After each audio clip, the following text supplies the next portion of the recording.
Há um ditado árabe que responde a uma pergunta que todos nós conhecemos. A pergunta é a seguinte: quais são os ouvidos mais próximos da boca que fala?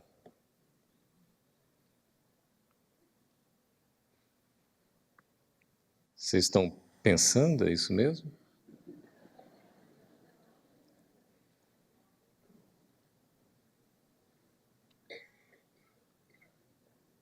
Tudo que a gente fala, primeiramente a gente fala para quem? Para nós mesmos. E isso é uma coisa muito importante porque todo o ensino espírita deve primeiramente refletir em nós, na nossa vida, no nosso pensamento, no nosso sentimento. Então, falar sobre a paz. Vejam que o tema é a construção da paz. E esse tema é tão curioso, porque a gente poderia pensar, por que construção? A paz é algo pronta? É algo que a gente pode dizer assim, está absolutamente disponível? Seria muito gostoso, muito fácil, prazeroso, né? Tivemos aqui uma aula a respeito de felicidade, de satisfação, se nós pudéssemos ir a um mercado e encontrarmos pílulas de paz. E a gente toma e fica bem em paz. Nós temos alguns medicamentos que nos tranquilizam, que nos asserenam, que dão uma espécie de conforto temporário. Mas a paz, conforme a gente aprende com Chico Xavier, o Espírito Emmanuel, no livro Plantão da Paz, ela resulta da paciência. E a paciência não é algo que a gente vai numa farmácia ou no mercado e compra. Porque a paciência, a gente só vai ter ideia de que perdeu a paciência quando? Quando perde a paciência, não é? Quando se dá conta, nossa, já fiquei impaciente, já perdi a paciência. Aí a gente pode dizer, mas como é que eu posso perder algo que eu não tenho, não é? Então, a paz, ela resulta da paciência. Paciência, ciência da paz. Eu preciso aprender a ser paciente no meu dia a dia. E é uma coisa extremamente simples, né? A gente nem precisava estar falando isso aqui para nós que somos eminentemente pacientes. Está todo mundo de acordo, não está? Basta ver os nossos exemplos diários, né? Nós poderíamos citar inúmeros como um elenco aí do que a gente ainda precisa aperfeiçoar. Mas não resulta apenas a paz da paciência, mas também da tolerância. Até algum tempo tinha, não é, praticamente uma recomendação, tolerância. Eu vou repetir para que vocês, por favor, participem espontaneamente. Tolerância, isso não cabe aos militares, porque é uma questão de disciplina, de organização que os nossos irmãos têm e nos ensinam muito bem, não é? Mas a tolerância é algo que a gente precisa também conquistar. E o que é ser tolerante? Tolerar o outro, dá a impressão de que a gente tem que fazer uma força danada, não é? Tem que fazer um esforço para tolerar o semelhante? Precisa mesmo. Por ora, eu confesso a vocês que no meu caso de espírito inferior, que a gente reconhece inclusive o espírito inferior pela pele, não sei se vocês sabem disso. Uma vez eu li num livro que o espírito que tem a tez avermelhada, ele é um espírito inferior. No meu caso, acertou em cheio. Mas a minha razão de inferioridade não é propriamente a cor da tez, da pele, mas é onde é que eu consigo brilhar? Apenas na pele. Então se reconhece, o espírito inferior só brilha na pele, não é? A gente ainda não consegue brilhar de outra maneira, mas A tolerância é um esforço que a gente precisa fazer. Não está pronta, acabada dentro de nós ali.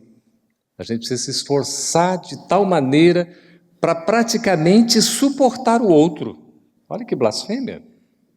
Ora, mas quem diz isso não sou eu.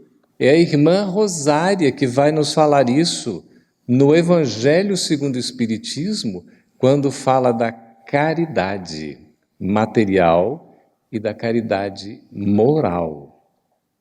Ela vai dizer para nós que a caridade moral consiste em nós sabermos calar diante daquele que fala de forma a nos ofender. Isso é caridade moral. Saber calar. Ora, saber calar, a gente poderia também interpretar da seguinte forma: saber falar de forma assertiva, no momento certo, do jeito certo, para a pessoa certa, no momento certo. Saber ser surdo para as ofensas, para os impropérios, significa saber escutar. Isso é caridade moral. Isso é tolerância. É nós sabermos selecionar o que nós estamos escutando, o que de fato tem valor para nós. Quantas coisas que não são valiosas, que às vezes nos pesam nos ombros e a gente carrega conosco. Há quantas coisas que não são necessariamente positivas, agradáveis, otimistas, a gente dá ouvidos e depois carrega uma verdadeira perturbação. Então, caridade moral é nós fecharmos os olhos ao sorriso de desdém daquele que quer, às vezes, ser sarcástico para conosco. Ou seja, ter a caridade moral é saber enxergar o que a vida tem de bem.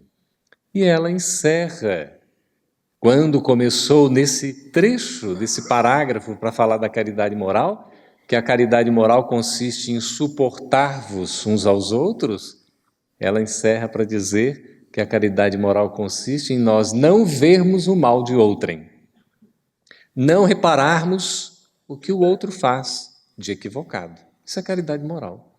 Ou seja, sermos tolerantes, pacientes, compreensivos e trabalharmos o amor.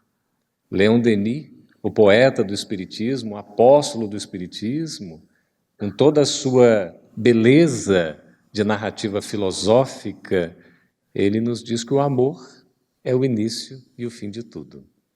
Tudo acaba resultando no amor.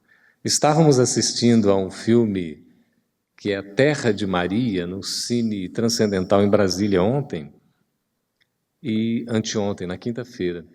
E foi curioso porque, em dado momento, as visões que os crentes têm de Maria, a mãe de Jesus, e toda aquela conversão pelo esforço da fé e pela gratificação de verdadeiros milagres nos seus entendimentos, levou uma senhora a visualizar Maria, mãe de Jesus, como uma figura muito bela, muito bonita.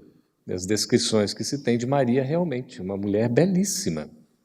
Então, essa devota de Maria dizia: mas, mãe querida, como sois tão bela? E a resposta que ela deu foi: é porque eu amo minha filha. Então o amor nos torna belos. O amor nos torna bonitos.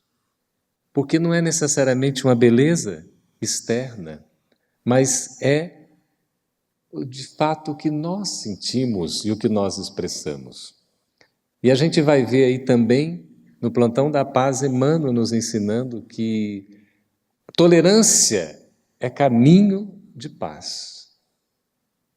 Para nós termos paz, é preciso caminhar pela tolerância. A tolerância nos abre um caminho para a paz. Esse nome caminho, esse vocábulo nos diz tantas coisas significantes, porque é exatamente a nossa trajetória. E a gente vai entendendo que, assim como a paz, a felicidade não é propriamente um porto seguro, mas é a nossa caminhada, é o nosso trajeto, é o valor que a gente atribui a cada momento da nossa vida, e como nos ensina André Luiz, na palavra do ministro na obra Ação e Reação, do ministro Sanzio, que se praticamente materializa na Mansão Paz, orientada ali por Druso, vocês estão se lembrando, né, desses nomes. Então está Hilário, André Luiz conversando, e o ministro de nosso lar, um dos 72, Sanzio, ele então diz o seguinte, que é necessário aproveitar o minuto valioso da vida, porque cada minuto da nossa existência é valioso. E são nesses minutos valiosos que nós construímos a paz, sendo tolerantes. Aí nos lembramos de quem? Quem é essa figura bonita que nós estamos vendo? Mahatma, que significa grande, grande alma, Gandhi.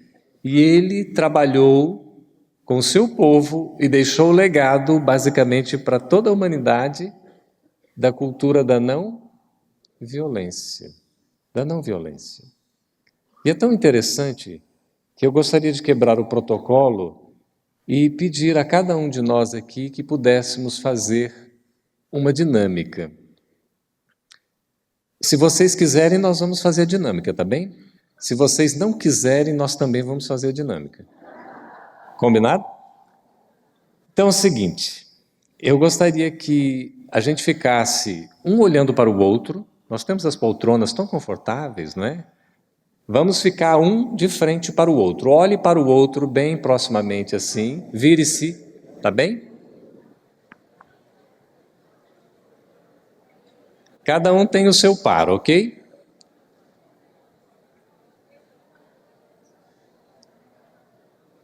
Ok. Muito bem, prestem atenção. Em absoluto silêncio, nós estamos olhando para o nosso companheiro, companheira que está bem ao nosso lado.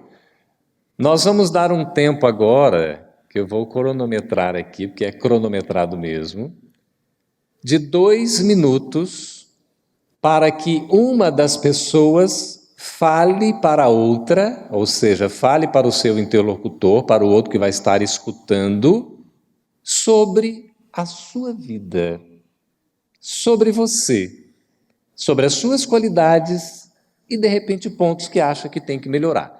2 minutinhos, por favor. Primeiro um fala e o outro só escuta. Vamos lá. Podem começar.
Muito bem.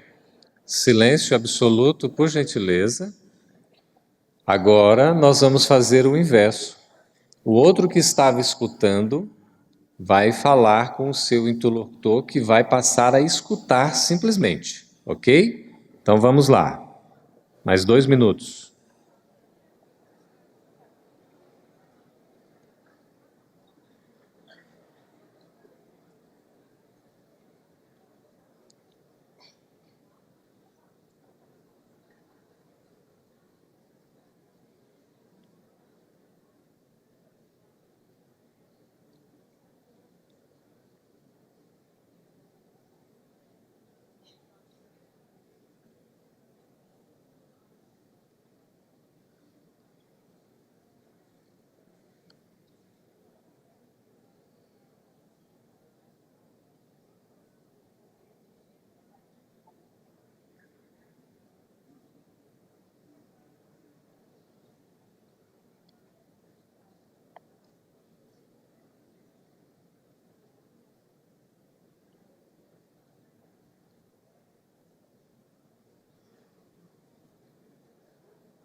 Ok. Agora, silêncio, por favor. Agora eu quero que um olhe para o outro durante 1 minuto, em absoluto silêncio, um olhando para o outro.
Muito bem.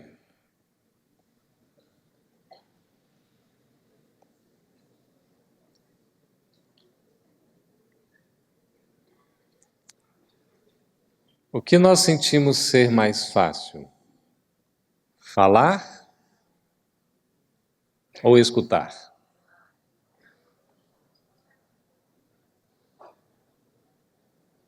Eu vou repetir a pergunta, que é simples, não é? O que é mais fácil para nós, falar ou escutar? Parece que é um Pentecostes, né, na plateia. As línguas de fogo que falam em vários idiomas a gente não entende, mas a gente está vendo aqui que a maioria certamente respondeu falar. Falar. A gente tem um pouquinho mais de dificuldade em escutar. E quanto à terceira parte da dinâmica, como é que foi? Qual é a mais difícil das três? Falar, escutar ou ficar escutando, olhando para o outro, silencioso, na verdade?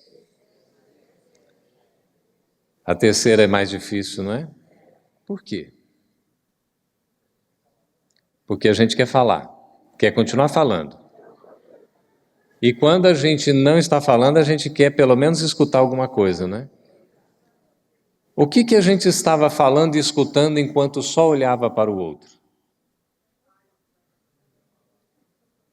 O que a gente enxergava quando olhava para o outro? Quem é este ser que está do nosso lado? Vocês já leram o livro A Cabana? Já assistiram ao filme? Umas coisas curiosas, não tem? Qual é exatamente a imagem que nós fazemos do outro. Qual o pensamento que nós temos do outro? Como é que nós enxergamos a realidade ao nosso redor? E como é que avaliamos esta realidade?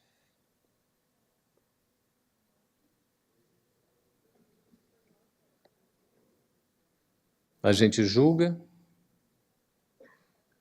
a gente enxerga sob um determinado ponto de vista, que é uma vista sob um ponto, como nos ensina Leonardo Boff. É o que a gente está enxergando com a nossa capacidade de paradigma, de entendimento dos valores, que Paul Jubier fala de zona lúcida desde o final do século XIX, início do século XX. A zona lúcida, a zona de compreensão, de entendimento que a gente tem. Que trajetória nós fazemos? O que é o próximo para nós, senão o nosso irmão? Se ele é o nosso irmão, porque também é filho de Deus como nós devemos tratá-lo?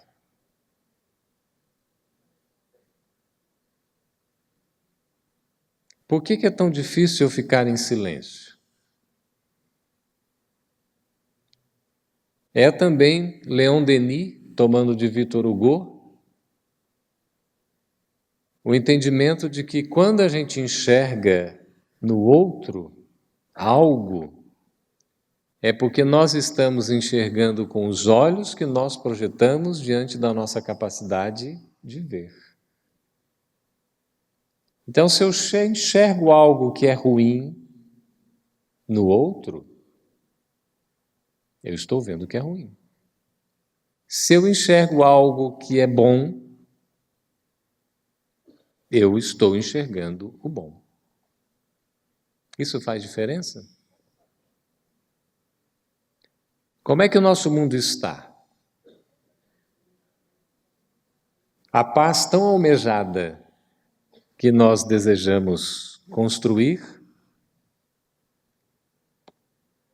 que nós precisamos empreender com os nossos esforços, numa verdadeira campanha, seja ela por uma iniciativa pessoal, seja um trabalho coletivo que precisa ser feito, construir esta paz, a paz que nos leva à pacificação, à paciência, à tolerância, à compreensão, ao entendimento, ao perdão.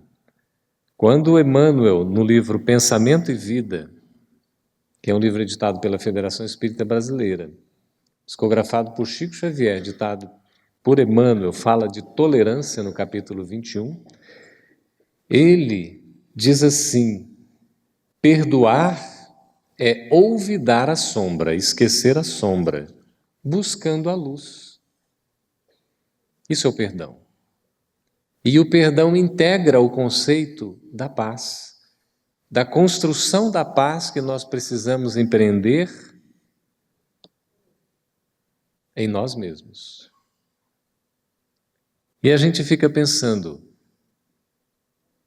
como entender a mensagem de Jesus na nossa existência, quando Ele nos chama a atenção, dizendo que não veio trazer a paz, mas veio trazer a divisão. Isso registrado em Mateus. Por quê?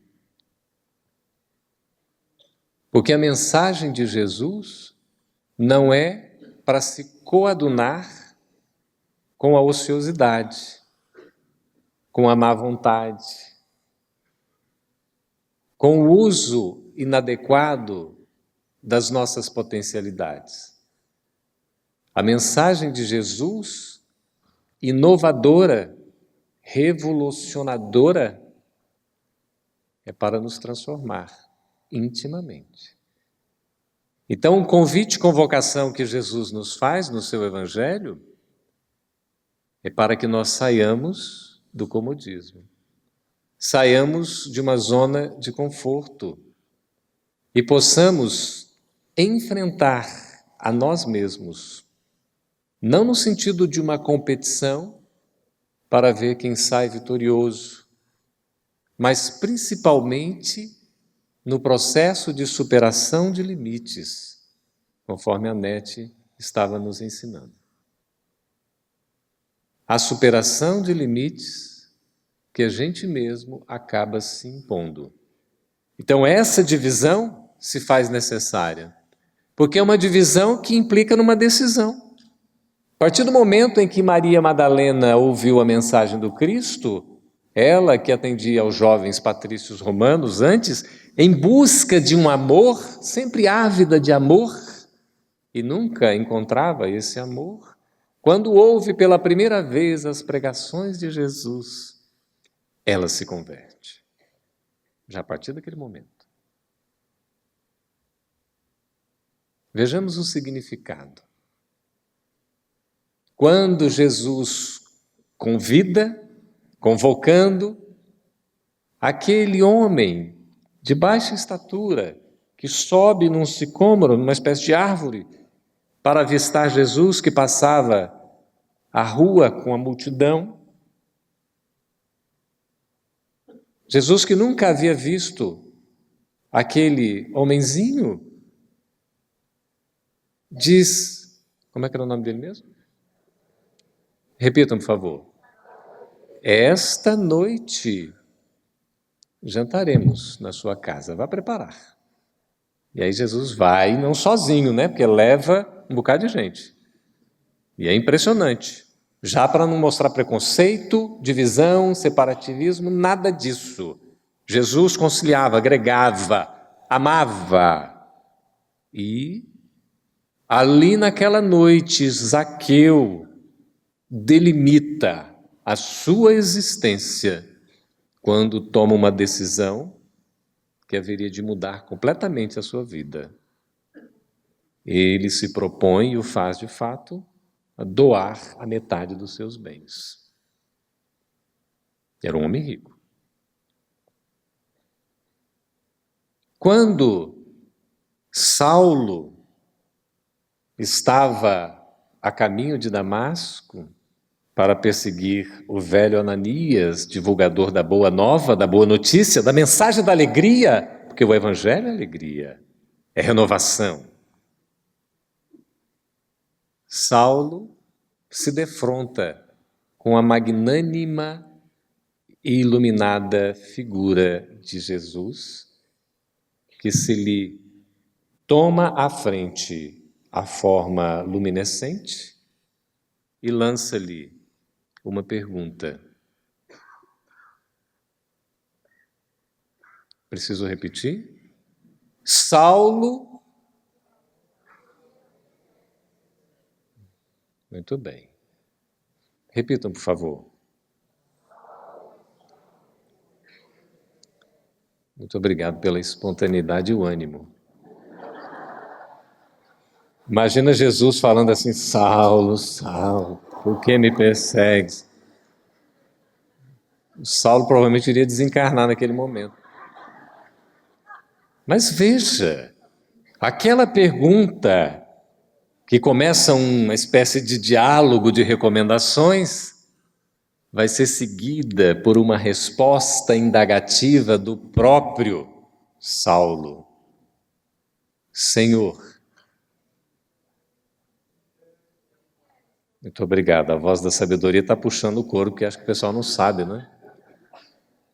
Senhor, que queres que eu faça? Naquele momento, Saulo sente a mensagem de Jesus, a presença divina do Cristo delimitando, dividindo a sua existência em antes e depois.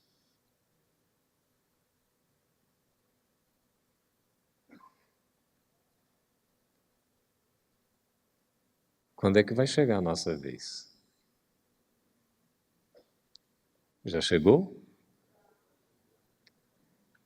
Alguns dizem assim, nós estamos esperando o Cristo voltar. Já ouviram? É. Cristo, está lá previsto que ele ia voltar, não é?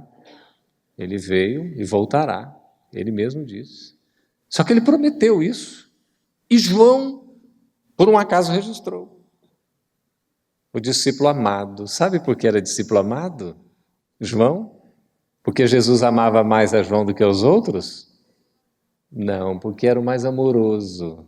Exatamente isso. A voz da sabedoria, né? As pessoas sabem. E tem que ser uma voz feminina, porque a mulher, sobretudo, é amor, não é? Que tem esse dom divino da maternidade. Então, João era o mais amoroso, ele demonstrava mais amor. É um discípulo amado nesse sentido. E ele registra no seu capítulo 14. Não se turbe o vosso coração. Há muitas moradas na casa de meu pai, não é isso? E aí faz a promessa do Paracleto, do chamado Consolador, o Espírito de verdade, que viria e ficaria eternamente conosco. Ele viria o quê? Dizer o que Cristo não pudera ter dito à época, porque os homens não poderiam tê-lo compreendido integralmente, e também esclarecer o que o Cristo disse e os homens não entenderam. Na calada da noite, Nicodemos procura Jesus. Se lembram disso? Na calada da noite. Poderia ter sido ao sol escaldante. Assim como também o senador Públio Lentulus vai procurar Jesus na calada da noite. E no diálogo entre Nicodemos e Jesus, Nicodemos faz uma pergunta: como é que pode o homem entrar no reino dos céus? E Jesus lhe dá uma resposta: em verdade vos digo que aquele que não nascer de novo não poderá entrar no reino dos céus, ou só se conquistará o reino dos céus nascendo de novo. Ora, Nicodemos era um doutor da lei, estudava a lei antiga mosaica, tinha um conhecimento profundo, no entanto não entendeu. E perguntou: Senhor, como é que pode um homem já velho nascer criança novamente? Qual é a resposta de Jesus? Se falo com um doutor da lei que não tem capacidade de entender esses assuntos, que dirá os outros? Então Jesus não podia dizer tudo. Os judeus tinham uma noção, tanto quanto superficial, ou um pouco confusa, da imortalidade, da comunicabilidade e da reencarnação, quando a denominavam de ressurreição. Tinham já algumas noções, mas não tinham a compreensão que o Espiritismo nos trouxe. E a gente vê então a mensagem de Jesus e depois, como a gente sabe, Nicodemos se converteu, né? Ele se transformou num seguidor de Jesus. Não sei se vocês estão lembrando, estavam lá na época, não é? Quando tomou-se o corpo de Jesus, né? Foi José de Arimateia, estava lá o Nicodemos ajudando. Né? Tem até essa história do Santo Sudário que é um enigma, não é tão curioso, mas então estava lá. Nós provavelmente estávamos lá também, não sei muito bem em que situação.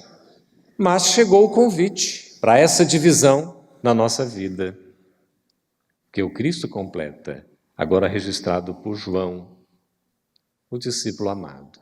A minha paz vos deixo, a minha paz vos dou, não vou-la dou como o mundo a dá. Olha que interessante. Então Cristo está deixando a sua paz, assim como ele fala: não se turbe o vosso coração, há muitas moradas na casa de meu pai, eu irei primeiro preparar o terreno, depois voltarei para buscá-los. Isso é consolo. O Espiritismo é eminentemente consolador. Mas a gente vê aqui o esclarecimento. Jesus nos deixa a sua paz. Ele nos dá a sua paz. Mas não como o mundo no-la dá.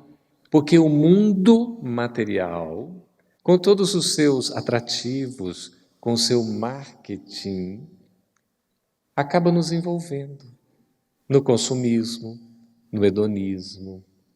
E a gente acaba se perdendo no materialismo, no egoísmo. Olha quantos ismos, não é? Quantos sistemas que nós vamos criando tudo em cultura e em cultivo do que pode ser apenas temporário, impermanente. Por isso, Jesus não deixa a sua paz como o mundo nos dá, porque essa paz do mundo é transitória, é passageira, é ilusória. A verdadeira paz é construída, aí sim, na intimidade de cada um de nós. Onde é que começa a paz? Dentro de nós. Quando nós falamos com o outro, qual é a mensagem que nós estamos levando? Quando nós escutamos o outro, que tipo de mensagem estamos processando como elementos ativos da comunicação? Quando nós nos silenciamos, apenas observando, olhando o outro, o que é que está acontecendo conosco? Lembrando novamente da Mansão Paz, que é uma extensão do nosso lar nas zonas abismais, trevosas do plano espiritual. É uma coisa curiosa, né, Alberto, coronel aqui presente também, quando a gente pensa em nosso lar, logo a gente tem o desejo de ir para o nosso lar, não é? Não sei, provavelmente a lotação já está esgotada lá, mas a gente diz, eu quero ir para o nosso lar. Só que não sei se a gente está bem ciente de que o nosso lar é localizado no umbral, vocês sabem disso, né? Então significa eu quero ir para o umbral, é isso mesmo? Não necessariamente, eu já quero ir para o nosso lar para os ministérios, né, superiores. São 6, 2 fazem uma ponte aqui com a área mais, digamos, terrena, e outros já estão mais no plano superior. Bom, a Mansão Paz, ela exatamente está localizada numa região de trevas. E lá nós temos um momento, logo no início do livro, que está uma confusão lá fora, uma tempestade, umas coisas sombrias e aquelas almas em sofrimento, o verdadeiro inferno. Aquilo é um inferno propriamente dito. E aqueles alimentos todos assim de forma negativa, as vibrações, os fluidos. Só que eles estão na Mansão Paz o quê? Lá dentro, em silêncio. Até por uma questão de acústica, eles não estão ouvindo nada do que está acontecendo lá fora, embora percebam tudo. E aí a gente tem a necessidade de entender esse silêncio. Mesmo que haja o conflito externo, a dificuldade daqueles que estão ao redor, numa verdadeira guerra, o mundo convulsionando, intimamente, nós precisamos encontrar essa paz e atender ao celular.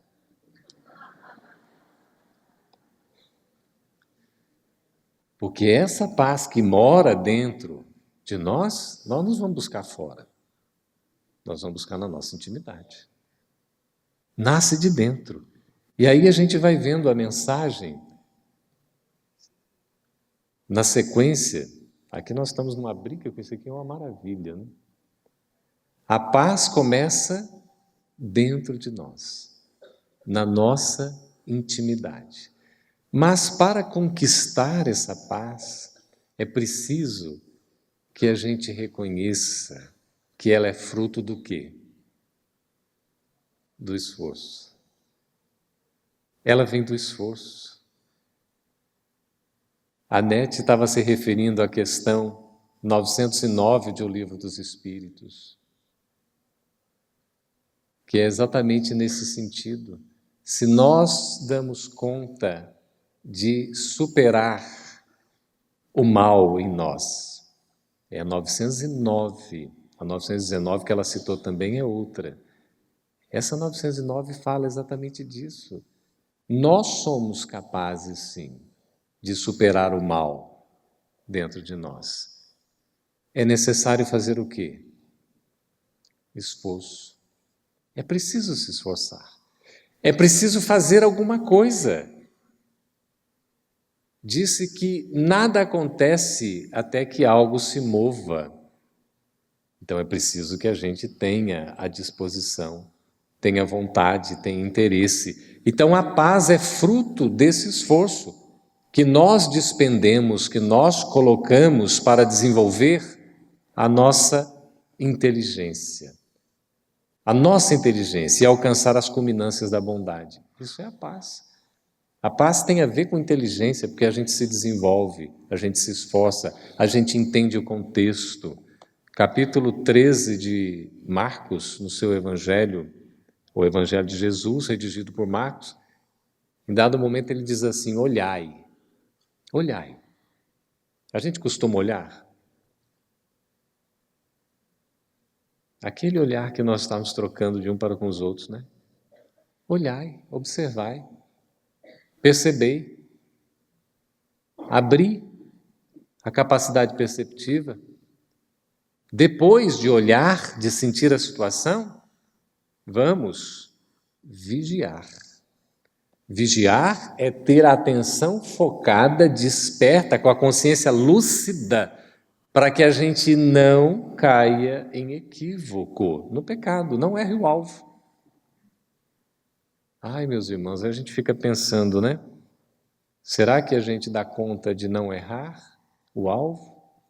Será que a gente consegue passar um dia sequer sem cometer algum erro? Se a gente for fazer um exame aqui agora rapidamente assim, dá para relacionar um erro já cometido hoje, pelo menos? Dá para relacionar até mais, né? Mas vamos pensar numa coisa boa que a gente tenha feito hoje. Já dá para relacionar? Já está dando ao gerúndio, né? Porque ainda há tempo, se a gente não conseguiu, daqui para meia-noite. Aproveitar um minuto precioso de cada dia. E a gente se vigiar no sentido de estar atento às lições. Eu, na minha ignorância toda, procuro fazer um exercício comigo, porque uma vez eu pensei, se eu fosse Deus, eu teria já fulminado muitos. Todos que se colocassem como adversários, eu já estaria eliminando. Isso aqui não serve para... Acaba com ele. Deixa de existir. Simples assim, uma maravilha. E depois eu parei para pensar um pouco melhor, e eu falei, se eu continuar com esse raciocínio, é bom que eu acabe com ele logo, nosso editor está aqui presente, né? Acabar com isso, com esse pensamento, porque vai que outro tem um pensamento antes de mim, eu vou deixar de existir. Imagina, se o indivíduo tem essa feliz ideia também, eu vou ser um dos primeiros a ser fulminados. Graças a Deus nós somos imortais. Então, se nós temos dificuldades, comportamentos ainda equivocados, a gente vai aprendendo. Nem tudo que a gente pensa, a gente fala. A gente consegue entender bem isso? Nem tudo que pensa, se fala. E nem tudo que se fala, se faz. O ideal é exatamente o oposto. É você ter a coragem, a dignidade, a honradez de fazer o que você está falando e de falar o que você está pensando, sem passar vergonha nenhuma. Esse finalzinho é problemático, né? Poderia ficar sem ele.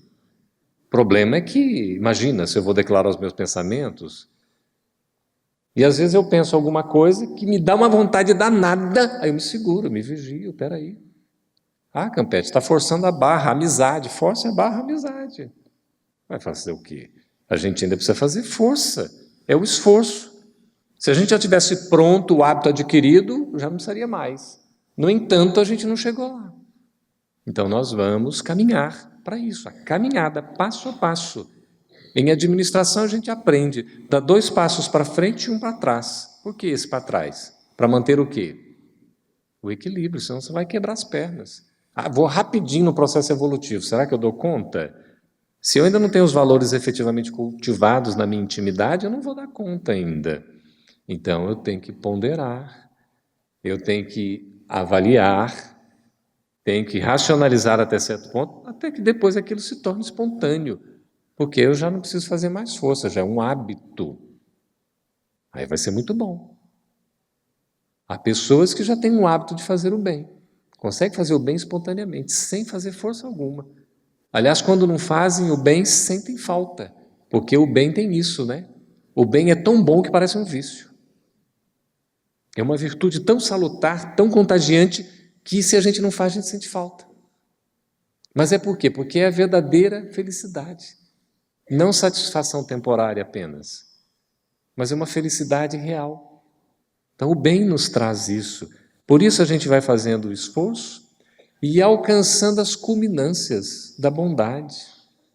A figura extraordinária de Madre Teresa de Calcutá nos recorda esse amor em ação. Zilda Armes, Francisco Cândido Xavier, Papa Francisco, são exemplos do amor em ação, do esforço, mas que já revela também uma naturalidade do que se tem de bom dentro de si. Porque quando nós olhamos o outro, o que nós vemos? Alguém se emocionou ao olhar o seu semelhante, o seu próximo? Alguém sentiu vontade de chorar? Alguém chorou? Tá bom, aqui é a terapia de grupo a gente deixa para depois, né? Doutor Alberto. Mas é uma coisa impressionante.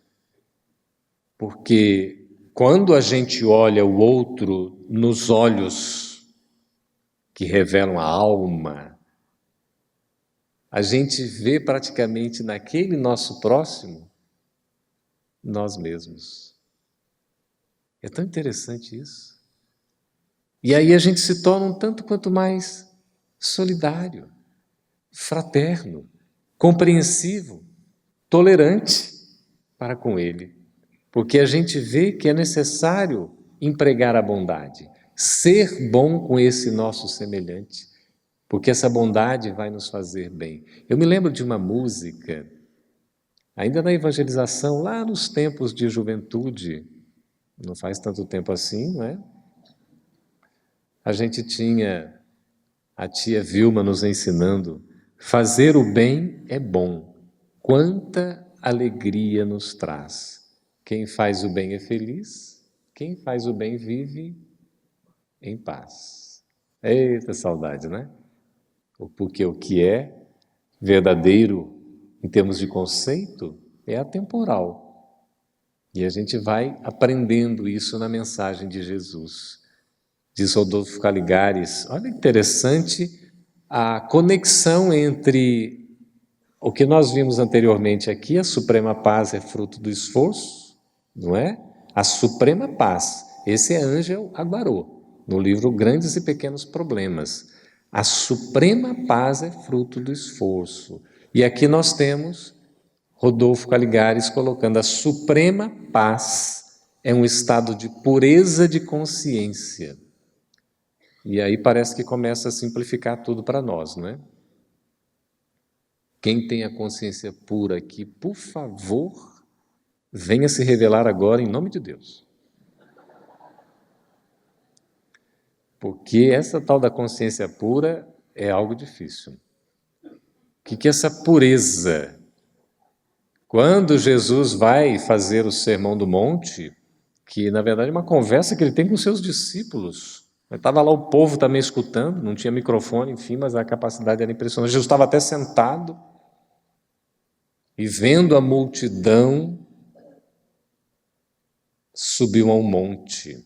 Ele olha a multidão, vê a multidão, olha que simbologia. Sobe a um monte, outra simbologia.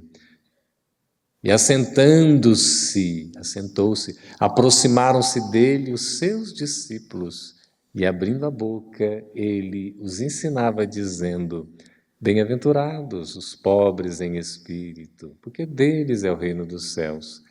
E em dado momento, nesse Sermão do Monte, que começa com as bem-aventuranças, e vai se estender os capítulos 5, 6 e 7 de Mateus, e um resumo no capítulo 6 de Lucas, para ele nos dizer: bem-aventurados os que têm puro coração.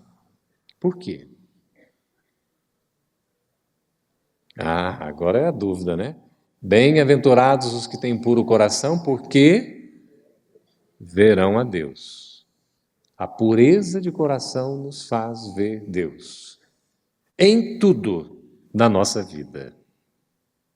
Por isso que quando a gente não está enxergando Deus na nossa existência, na existência do semelhante, nas circunstâncias, nas situações, no nosso cotidiano, na rotina abençoada de cada dia, é porque nós não estamos com o coração puro.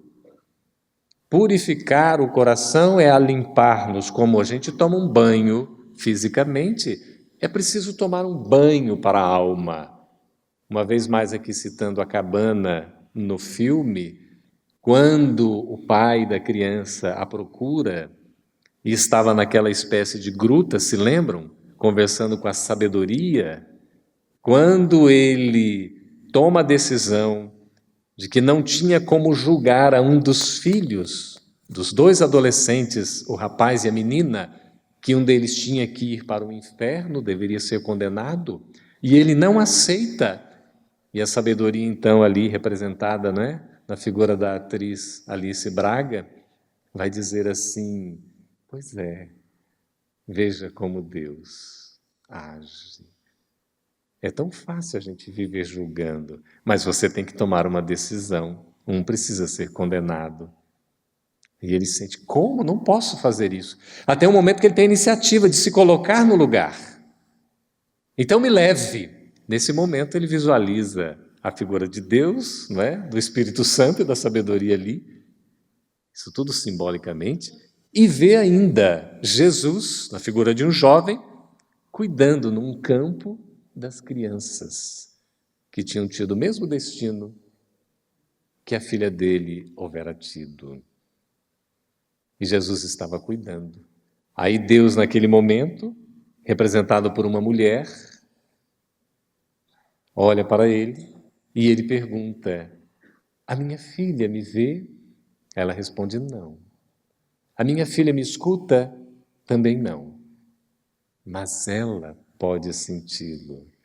E nesse momento, então, ele dá um passo, sai da gruta e toma um banho numa espécie de cachoeira.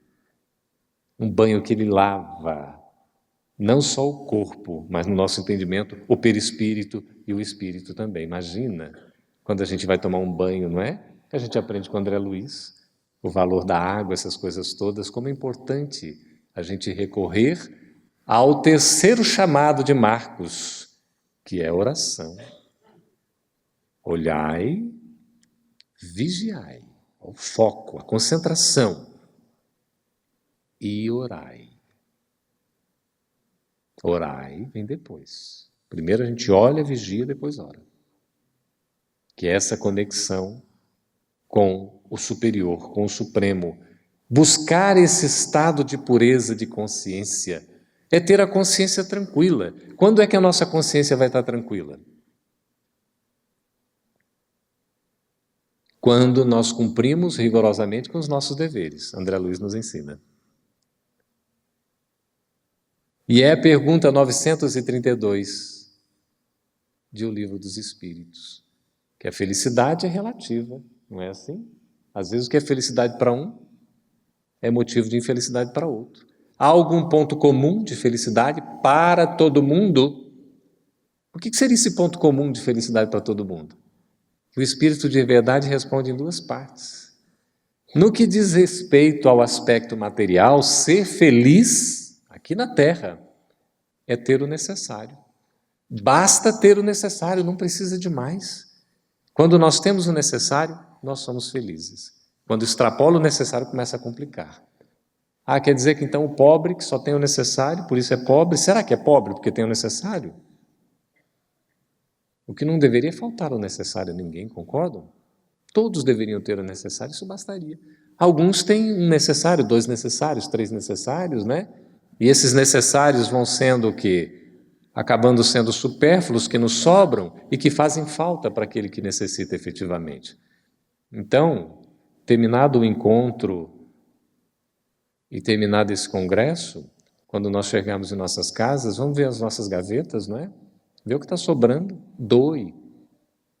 Outro dia estava, sexta-feira agora, no Centro Espírita, lá em Brasília, máximo de frequência de 20 pessoas nessa casa. É tão legal, a gente vai, leva um violãozinho, toca, canta, depois dá passe. É uma delícia, é muito gostoso o trabalho. Onde às vezes tem um, dois ou três, quatro apenas, a gente sente a presença de Deus ali. da espiritualidade de maneira tão firme. E alguém dizia assim ao sair: olha, nós recebemos aí uns mantimentos, inclusive algumas roupas, podemos levar lá para uma comunidade carente e tal.